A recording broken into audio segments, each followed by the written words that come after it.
Afternoon all. I'm with my good friend Chris, known as Chess Explained. We're here for game 11, the penultimate game of the World Championship match 2012. Hi Chris. Yeah, Triathlon. Hi.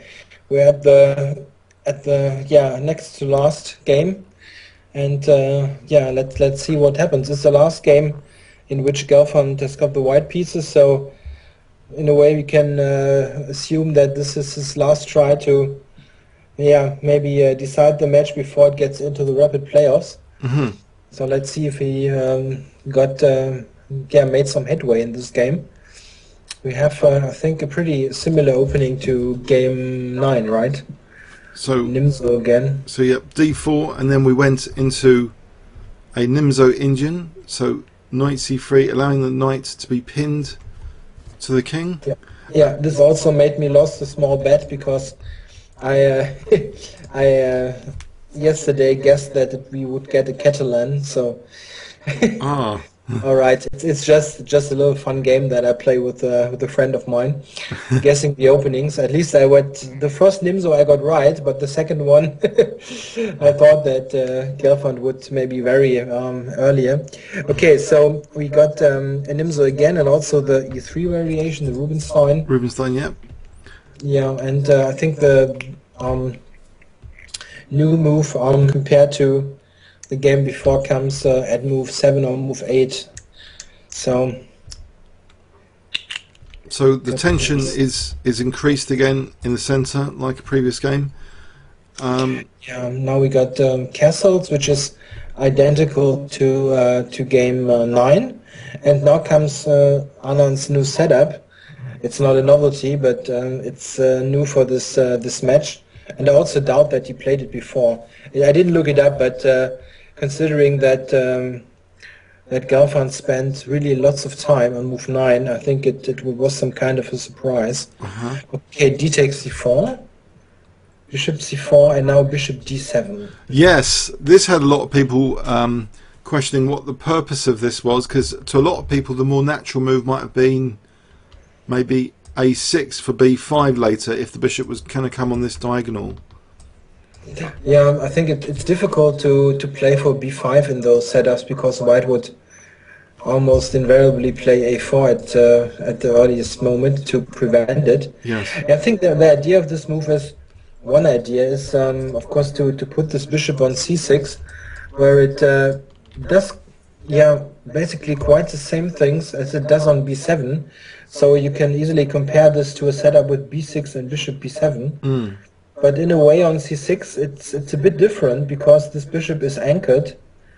It's very nicely protected all the time. You haven't weakened in a way your queen side in any way with b6. And also perhaps Yeah. the b6 square, instead of a pawn on b6, black can also look forward to knight d7 to b6 later if the pawn's Yeah, not there. this is one idea, and also as we see in the game, black will play queen a5 later, so it's similar to those b6 setups, but with a little twist, and it has the practical advantage that it is a surprise, I think.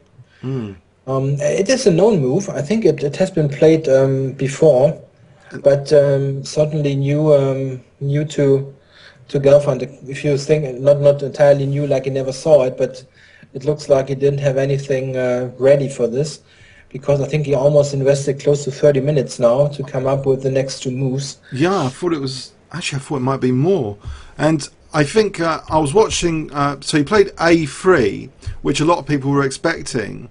And I think Peter Zvidler was going on about time management in the official commentary stream, saying, if there's not many alternatives to A3, perhaps it should have been played quicker, because otherwise you have to calculate bishop A5, C takes D4. Well, I think, and bishop takes c3, and your workload is cut in three if you just wait for the opponent to play the one of the three. Unless there was a viable alternative to playing a3, I wonder why it wasn't played quicker here. Yeah, it's difficult. I'm not quite sure about the subtle points here in this position, because First of all, Vichy played bishop a5 now. Yeah, he didn't take on c3, and also not on d4. Yeah. And this is always hard for me to understand, because it's not like I'm criticizing this move. It's just the statement that I don't understand it. He takes later on c3, a couple of moves later. Yeah. I'm not quite sure what the value is to first retreat the bishop and then capture later, because White's moves in the meantime look pretty normal to me. But okay, I'm really no expert, and it's hard for me to tell. There's a delayed capture in the French defence winner, isn't there? You can play bishop a5 and then later bishop takes c3. That idea is in the French winner, isn't it? Yeah, there are also examples for this in the Nimzo, where Black first plays this retreat and then captures later. But I'm not in a position to explain what's the point, really. I cannot tell. Maybe it's faintly as though bishop c7. No, but it's not going to be on the cards. It's not going to be on the card. The intention. It's hard to see. And the thing is, if White would, for some reason now, would be forced to play some moves he wouldn't play otherwise. Right. Let's imagine Black would take on c3, b takes c3, right? Wouldn't White maybe play queen e2, rook d1 anyway? I'm not sure. And now bishop c6. Would White have a clearly better move now than queen e2, and maybe knight e5, stuff like maybe this? Maybe queen e2 is quite functional. It's providing a battery against b. If b5 was useful for maybe c4, queen e2 seems to be a very sensible move for that battery to prevent b5.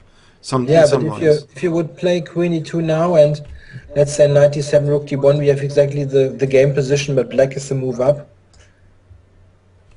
Right, so he's actually losing a move. Yes, that's a major thing. Why would he want to lose a move? You're right. Yeah, I don't understand it. It's not criticism. It's just lack of understanding. I'm not quite sure. Maybe one idea is for some reason, if you play bishop a5, yeah, what he did in the game. Let's say he played queen e2 now, which makes, I think, lots of sense. Rook d1 is prepared, and now bishop c6, yeah. Yeah. Now if White would go knight e5, which could have been an idea after the immediate capture, then Black, I think, has the option to simply take on d4. And okay, White could maybe play rook d1. Yeah, okay. So maybe this isn't. But now, maybe they move like queen c7. Maybe this is the point in a way to still have those the central tension. And maybe this is a nonsense variation possible. Just e takes d5, right, and all black pieces are standing on various awful squares. Yeah, I'm not sure what bishop would be doing there, because b4 might be useful. Yeah, this is just a bad setup. Black is just terrible here. So I'm not sure of the point, really. Mystery. Okay. Yeah, bishop a5. Well, at least it made Gelfand think quite some time. Because actually it's two mysterious bishop moves. One was that, and now this one. So it's quite funny, isn't it? Yeah, well, bishop d7 has a clear purpose. It wants to go on c6, knight to d7. But bishop a5, I'm not quite sure. Okay, queen e2, bishop c6, and rook d1. And only now he took on c3. Yes. Okay. He takes now. Yes. Okay, my minute tempo is maybe not so important. Yeah, but it's just that I don't understand it. Knight bd7, very logical, completing development. Yeah, now we can see that this setup with bishop on c6 and knight on d7, this makes quite an harmonious impression, I think. It's also a matter of taste. I kind of like this setup, so I would I would maybe consider playing this as black, because I just have a fondness for this bishop position on c6. It's so nicely protected there and cannot easily be expelled from this position. If we try to grab a pawn, I guess black plays queen a5. Yeah, and black is better, I guess. Whole structure's wrecked. Yeah, and white has no idea really to get something going with his c1 bishop. You cannot play e4. This is I think the problem. Yeah. Even if you could play e4, it's not great. But yeah, this is I think just fine for black. So bishop. And should d3 prepare c4 or e4. Yes. Very So sensible. that would liberate the bishop either potentially on that diagonal or just here. So it's c4 or e4 to try and help this bishop. And I think Zvidler said the bishop belongs on b2. I really liked his comments, actually. I was trying to pick up some insights from the way he was saying his comments. He sort of knows where pieces belong clearly in different types of positions. I think after c4, bishop does belong on that diagonal for d5 breaks, for bishops potentially dangerous. The hanging pawns could be protectable with the rooks maybe on c1 and d1. So what do you reckon in that structure with c4? Do you reckon the bishop does belong on b2? It doesn't belong anywhere else?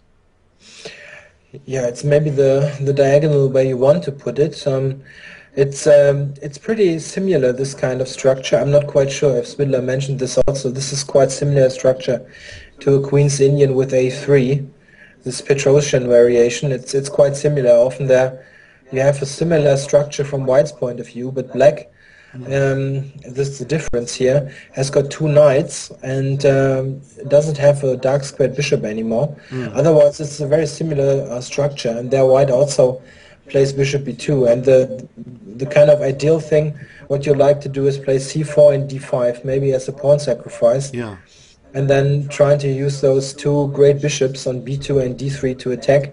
You would find some very nice classic examples of Kasparov's, of course, in this kind of formation. Yet this maybe you covered this already in your chess-based series. The game against Portisch was also this kind of structure. Portisch in 1983, I guess, where he sacrificed on h7 and on g7, double bishop sacrifice.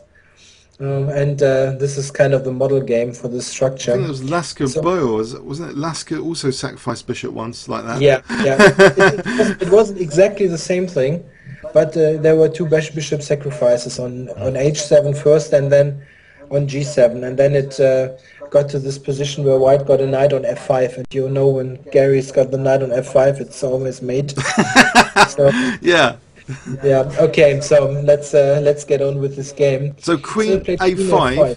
Now, why isn't Bishop b2 possible? I guess it's the Queen is implying it might come over here after cd. So maybe the Bishop doesn't want to commit to b2 here. Maybe, but one point also could be here.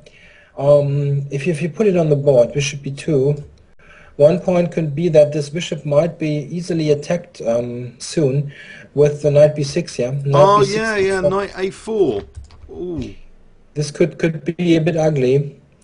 And this also shows a point behind this bishop d7 move. As b6 is not played, Black can use this queen a5, knight b6 to his advantage. And this even might be good for Black already, I'm not sure. Knight a4 looks very inconvenient, unless a4 is working here. Also, but there's a tactic here, isn't there? c4, because you can take here and double the pawns if that's useful. Yeah, but c4 I can play just bishop c2. I suppose, yeah, that's keeping bishop pair. But the question is, what happens if Black simply grabs the pawn on a4? And I think he can. Instead of c4, just grab the pawn. With the knight? Yeah, but there's no point in playing c4 really, I think. Yeah. Why play c4? Let's just grab it immediately, a4, and then grab immediately after a4. I don't think c4 does so much positive. Oh, this pawn, queen takes c4. Just from a structural point of view, I don't think you want to close the center down. No. Let's not go into that. Let's just look first at knight takes a4, just for. Oh, sorry, knight takes a4 here. Yeah, just grab it immediately, and now you're maybe ready to play just b5, and drop the queen back. It's not easy to see what White should have here. I think knight e5 though. To try and get rid of that, I don't know. That looks. Yeah, this could be an idea. I don't like this pin particularly, even though it's. If b5, well, b5 is not possible now, and this pin looks nasty. I'm not sure this is. Yeah, the pin is ugly. You're right. This is not might be a disaster here. Yeah, maybe. Yeah, it's complicated. It's complicated, but maybe knight b6, a4. You're not really. You don't need to take. You can also take first on d4. Is any way better? Difficult. Yeah. Yeah, Difficult to say. maybe just Knight queen h5. This is the intention, maybe. Well, in the game. Yeah, I'm not Yeah, sure. Black does not need to do this. He has got some alternatives, but another idea, which is just very simple chess, is bishop e4 here. Yes, get rid Yeah. of the better bishop. Yes. You can also do this if everything else fails. And it's I'm not quite sure. White could play a move like bishop c4 to avoid the trade, but this looks a bit pointless, I guess. Maybe knight b6 here. I don't think the thing is this bishop is potentially good on b2, but unless white gets c4 and d5, and it's just a bad piece there. Yeah. So, and black has very nice central control, very hyper-modern kind of approach. He's got all these pieces nicely using the center. Yeah. I don't think it really amounts to much. So he went for c4 and in the game. Yeah, and now Anand quickly took on d4. He played all this very quickly. I was actually getting pretty optimistic at this point for black because he had such a huge time advantage. Yeah. And I thought maybe if there are some complications coming up and it gets down to concrete calculation and nerves kick in and so on. But well, Gelfand played it very solidly and very professionally, I guess, not minding to draw, not trying some suicidal stuff with being low on top. So yeah, well, queen h5, it makes a lot of sense, pressurizing the f3 knight. Yep. And yeah, and here he played bishop f4. I think this makes also quite some sense, controlling e5. Yes. You could think about bishop b2, but I'm not sure if this is so helpful here. Yeah, maybe black can take.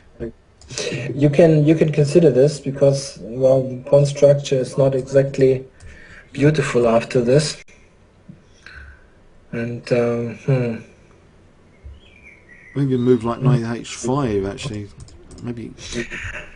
yeah, f4 is a good square. I'm not sure. Knight h5, white might just return to c1. Target And, c4 as well, I suppose, is a target. Yeah, a black can play this, but just as in the game, you could also argue for maybe just not taking immediately on an f3, just maybe play an improving move first, like rook c8 or e8, something like this. Yeah. And if you compare this to the game, here white doesn't have knight e5 available. Oh, right. And it's well, he can play it, but it's just bad, I think. Yeah, that would be. You could just take. Yeah, now you can exchange this off and just enjoy the better pawn structure here. Knight e4, or yeah, maybe even e4. This bishop's blocked in by its own pawn. The c5 is good. Yeah, this is the bishop pair, and maybe this makes it about equal. Still for white, but it's certainly not great. Maybe it's equal still, but it's only a question if it's equal for white. It's not a question if white can do anything here. It's just we are fighting for a draw from a structurally somewhat worse position. Well, here the bishop isn't as dynamic behind its own pawn as it was in the game, striking at b8, controlling. Yeah, the b8. first thing you would think of here is how can I get this bishop on e3, and then a4, a5, trying to liquidate the queen side. Yeah, it's not a great position. So I think bishop f4 it's just sensible. It's what can you do? These kind of games here, they're not especially thrilling. No, it's just very sensible chess. What can you do? Bishop f4. Yes. And now I think a clever move on bishop f4. Vishy played a clever move, not taking immediately or anything, just doing some improving. C4 might And be a bishop slight f5. weakness to probe later with knight b6 potentially as well. These hanging pawns, they can be fixed down or c4 targeted. Yeah, the pawns are a potential issue. So we've got bishop f4 coming. So now knight e5, unfortunately for the crowds, the queens are coming off again. But white wants to maintain a grip.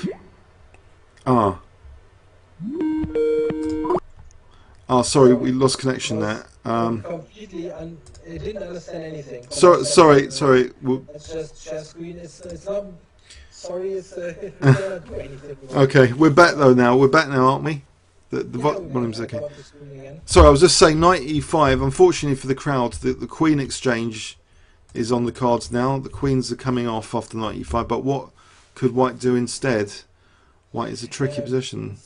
It's just like you don't have a really good move beside this. The only thing, well, what could you do? Like rook c1, a move like this, but it's really a question if this is a good move, because maybe a4 is a useful move later. We played this. Oh yes. And it's really a useful move to try to get something going on the queen side, and it's I don't see really. You cannot really improve the minor pieces, and what would you play then? Okay, some rook move. That bishop d6, bishop, is that a move or is that terrible? I don't think it's terrible. Like, or let's say rook e8 or d8. I'm not sure. d8 might put some pressure on d4 at some point. But I'm not sure what's better at first glance. Okay, now you've got your bishop b6, and now what? It's a target, isn't it? It's just a target for knight b. It's a target. Yeah. This is the thing. It's hard to make any progress. Yeah. So all right, now knight e5. It's just a move that fits the position best, I guess. Okay, so black exchanged and took on e5 also. Yeah, and now first rook d8, he didn't move the knight immediately, first rook d8. And here I think we had a position where I think Anand had got more than 1 hour left, and Gelfand was down to, let's say, 20 minutes or something. Right. And yeah, I thought it was a bit optimistic because for Blackham, because, well, I love the bishop pair, but this is a position where all black's pieces are nicely protected. You've got very compact setup here, and you've got chances maybe to use this knight as somehow white's position doesn't look so terribly well coordinated. Yeah, you have got this hole on c3, like knight e4 to c3, and this kind of thing. It looked a bit tricky, but well, he managed to nicely control this as white. Yeah. First move a4. I think this is really important, yeah, to prevent this bishop a4 moves, and maybe threaten a5 later to gain more space. Those little moves are very important, and often the kinds of moves that you miss in a game. Taking on f6, some people on YouTube might be wondering, the doubling pawns is of no benefit to white here. He loses his bishop pair, d4 is just weak. Yeah, this is the problem. The problem is double pawns. I'm not quite sure. It would be interesting if you would have lots of time on your hands to do a statistics, how many double pawns are really weak, and my guess would be that the majority of cases they are not weak. Just like here, because well, how should white attack the f6 pawn? Yeah, it's not. It's just potential pressure on this diagonal. Maybe the king can come here. If I give white 5 moves in a row without nonsense stuff like d5, d takes c6, it's hard to think how white should win if you would give him 5 moves in a row. Yeah, because you could move rook d3, h3, h6, and take it. Yeah, manage to protect it in the meantime. No, so, no. Black's king can just go on to c7 also. Yeah. Well, this maybe gives up any hope to have a clean draw, because d4 is just weak. d4 is much weaker than f6 if you take on f6. Yeah. So he needs that bishop for defense, yeah, as well as attack. maybe a position you can still hold rather comfortably, but it's sort of something. Oh, I think another option mentioned by Natalia Pogonino on ChessGames.com was actually F3. I'm not sure about F3. To keep the knight out of E4. Is F3 a playable move? It's a move I would consider, at least. The thing is, what happens if black really goes tries this kind of bishop a4 thing? Yes. It's not quite clear how much it accomplishes, yeah, but this is the point. If this is an issue, and now maybe 97. Yes, to B6, that would be a really quite annoying on C4, wouldn't it? And immediately threatening knight E5. Maybe knight C5, yeah, knight C5. B3. Oh blimey, knight C5 here. Oh blimey, this could start to get very unpleasant. You're right. Oh. And D4, knight B3 to D4 takes it. Yeah. I'm not sure. F3 is a move that positionally really fits into the position. If you got the time, yeah, it's a move you might play because it takes away some nice squares for the knight on E4, the bishop. Yeah. But yeah, well, I think it looks like he played very precisely here. A4. And A4 just cuts all this kind of bishop A4 business out of the game. Stops any forcing moves from the opponent, because that really disrupts things. These forcing moves, doesn't it? Yeah, it does. So the knight's invited actually to come if it wants to be aggressive. It can do before F3 is played. But what is it actually doing on E4? Okay, it's threatening knight C3, which is a dangerous threat to parry, because otherwise that's a bit of a disaster, isn't it? Hi there. Yeah, absolutely. Oh, sorry. Yeah, knight C3 has to be parried. I was just thinking a bit. I think it's mostly irritating for white, Mm.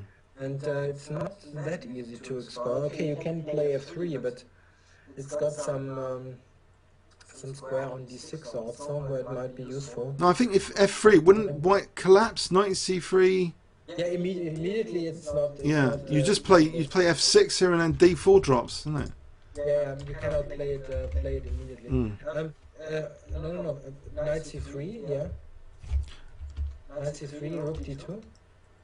Oh, sorry. In this position, are we saying A4, knight E4? Knight E4.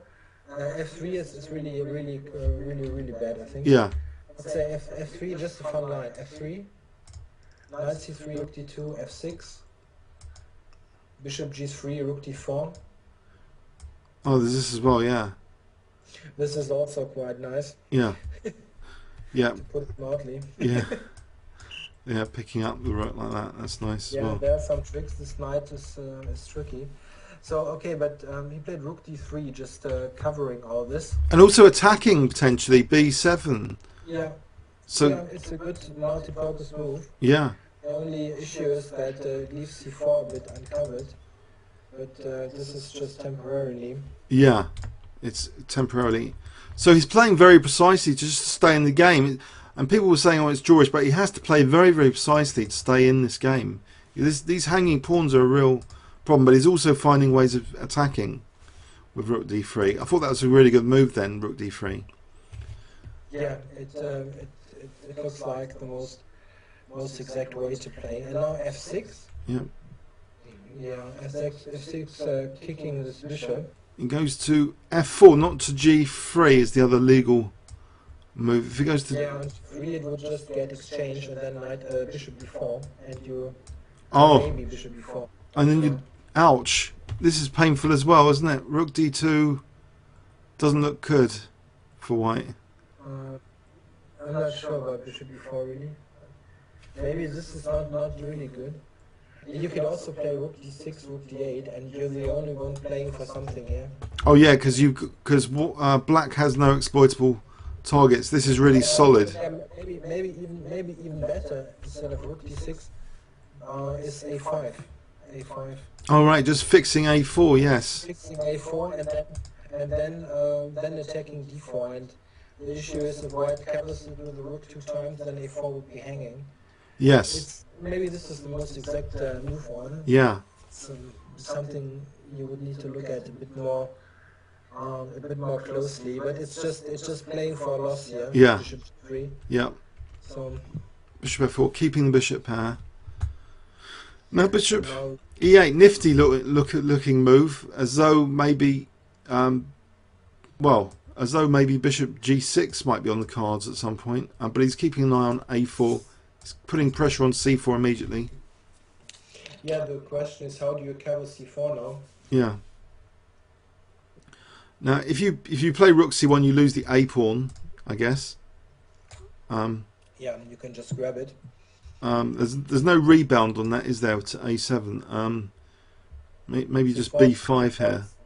c4 hangs. C4 hangs in one move, I think. All right, just rook takes c4. Maybe rook c4, but I can maybe rook e3 is an idea. Maybe b5 is even more interesting here because you don't want really a skewer. Yeah, it's I think both moves are good. Yeah. So can I do this? He played really the moves that are the best here. Maybe rook so b3. Protecting and attacking at the same time, and offering d4 as an exchange of weaknesses, almost like rook takes d4, but he doesn't. So rook takes d4 was played here. Don't know if, I think he almost needs to, because if he doesn't take now, then white maybe plays bishop e3 and starts playing for win. Yeah. Against queen side, like a5, c5, and trying to do something against a b7 pawn. Yeah, these bishops would look menacingly at the queen side, maybe like this, or maybe the bishop can be left there. But yeah, b7 is an open file, semi-open file for white. That is an exploitable target, especially given the bishop's last move. Yeah, it doesn't want b7 that vulnerable. Yeah, taking is the best move. He took on d4 and then bishop e3, winning tempo here, and now it drops back to d7. Yes. And to the maybe negative reaction to people who yes, didn't know the game. It was the last move of the game. Unfortunately, yes, there's no more excitement from this game offered. But I wondered, I thought black was better here. Or someone was mentioning, say takes. Okay, a draw was agreed, but say takes. What about knight c5? Isn't that nice for black, this position?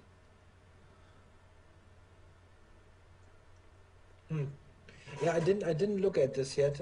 I need to think about this. Knight c5, yeah, it's certainly a move you could consider. Does it threaten anything besides the rook? Yeah. I mean, what white could play? I'm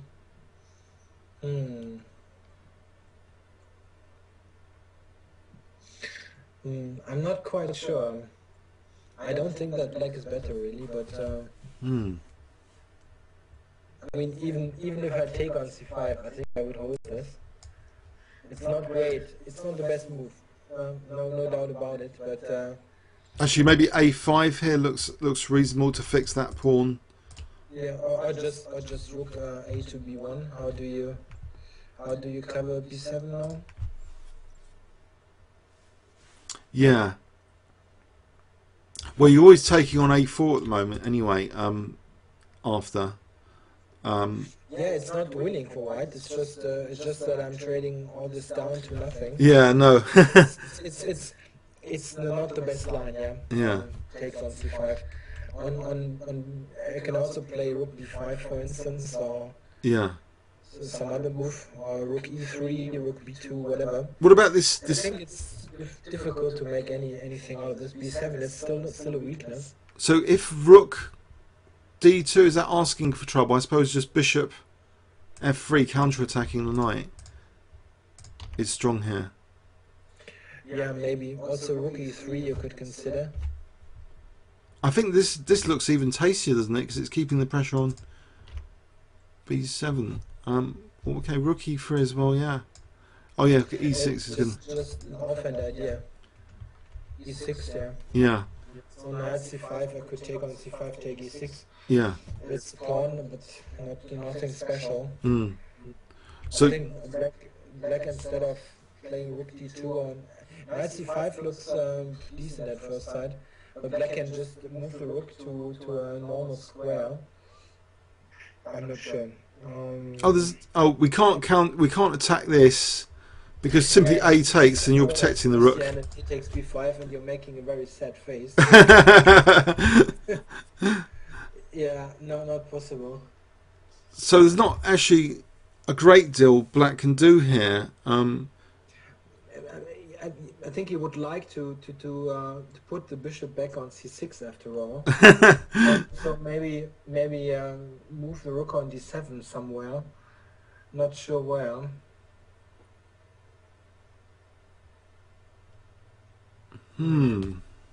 Rook to. Yeah, you don't really want to. Yeah, but if you leave the Actually, seventh, then actually, in that line, actually on this line, actually, there's bishop c6 here. yeah, this is why I wasn't sure that bishop f3 is so. All right, yeah, of course. Sorry, bishop c6. Yeah. And I thought this rook e3 might be an idea, because if then black would try bishop e6, I could think of f3. Of course, yes, f3. To make sure It's you're. also not clear. It's not clear. You can start calculating here knight c3 also. Yeah. Yeah. C3. This kind of stuff. Taking a4, taking e2. Black is quite active. Yeah. Interesting. Yeah. The thing is, with those draws, I think it's indeed very likely that it will end in a draw. But it's still, I don't know. You could play on a couple of moves to show why it really is a draw. Yes. It's not like a super interesting position, yeah. Okay, but you can think about this. If you had this in a game, and no matter what color you have, yeah, if you're white, black, it doesn't matter.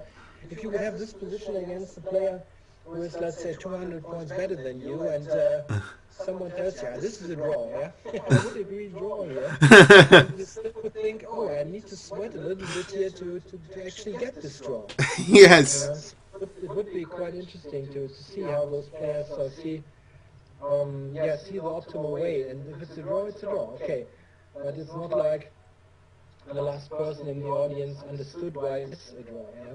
Yeah. So I'm pretty sure that this World Championship match will be the last World Championship match that doesn't have any anti-draw rule. Oh dear, this is bad how it's been left unexplained. We're here just speculating now. We don't really want to put an engine on, because that's not really a human perspective. No, it doesn't help really in this kind of position.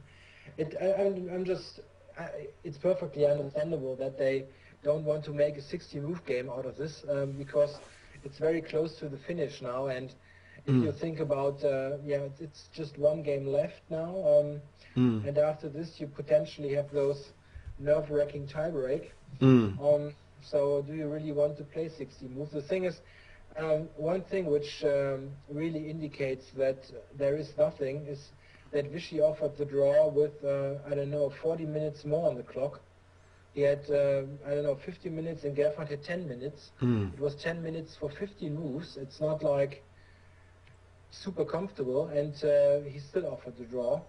I think if he would think that he really would have anything tangible as black, then he would have played on. Well, after all, if he would have won this game as black, the match would have been basically decided. Well, I guess white can force opposite colour bishops here. In this line we briefly checked. What about just bishop takes e4? If white wants to play for a draw, bishop e3. Yeah, sure.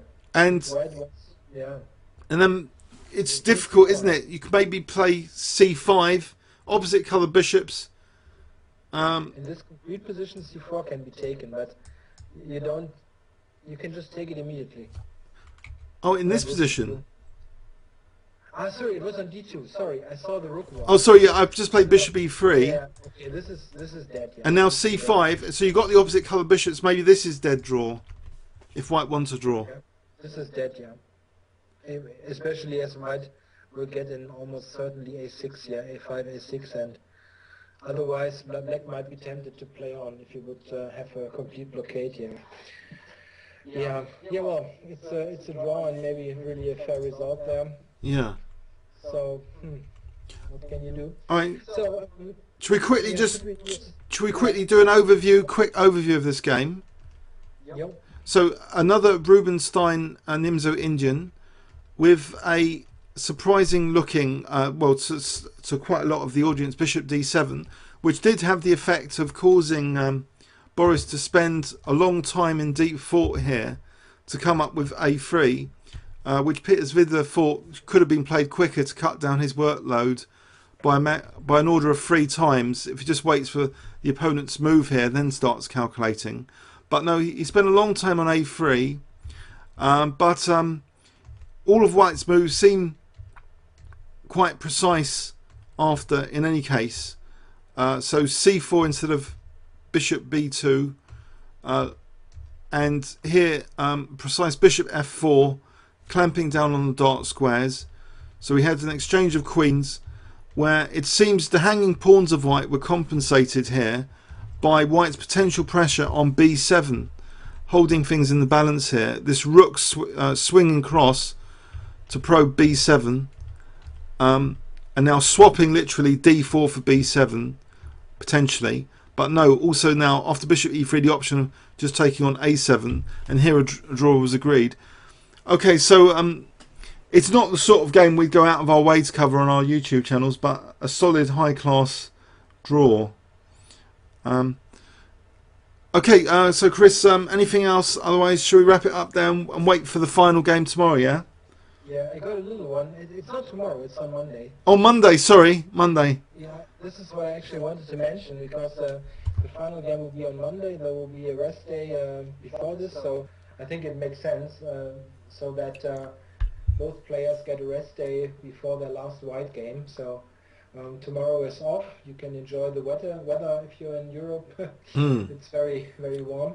But I wanted to add something. If you got the time to watch the live broadcast on Monday, you would have on the official site, I think if I understood this correctly, they will have both Peter Svidler and Vladimir Kramnik commentating. So it's about the best you can get. So it's very interesting to listen to. Yeah. And once in a while they interrupt the commentary for some very insightful documentaries on Russian art, which also might interest some people. But well, the broadcast is really excellent. You got nice video footage, and also I can assure you that those commentaries by Svidler and Kramnik will be very insightful. Yes, I found it amazing to listen to his comments about, you know, where things belong and time management and a lot of practical issues which you don't often get to read out in books. You know, he was talking about a lot of practical issues, I thought. Yeah, he's very good at commentating, and also Kramnik is also very good. Yeah. Not as a player, also as explaining stuff. Yeah, it's a different kind of thing, just playing well and also explaining the thought process. So both are also good friends, so they will have nice chemistry there. So I'm looking very much forward to this. And also we can see the last game where it will be decided if we got a playoff or we'll have a decision at the last moment. Remember 2 years ago in Bulgaria, everyone thought we would get a playoff, and then Topalov lost his right to the final game. So. Oh yeah. Dramatic. Yeah. Okay. It's all on Monday again. Yes. Okay, I hope everyone on YouTube enjoyed that. Comments on questions on both our channels, King's Crusher and Chess Explained YouTube channels. Okay, look forward to Monday. Okay, thanks everyone. Cheers. Cheers.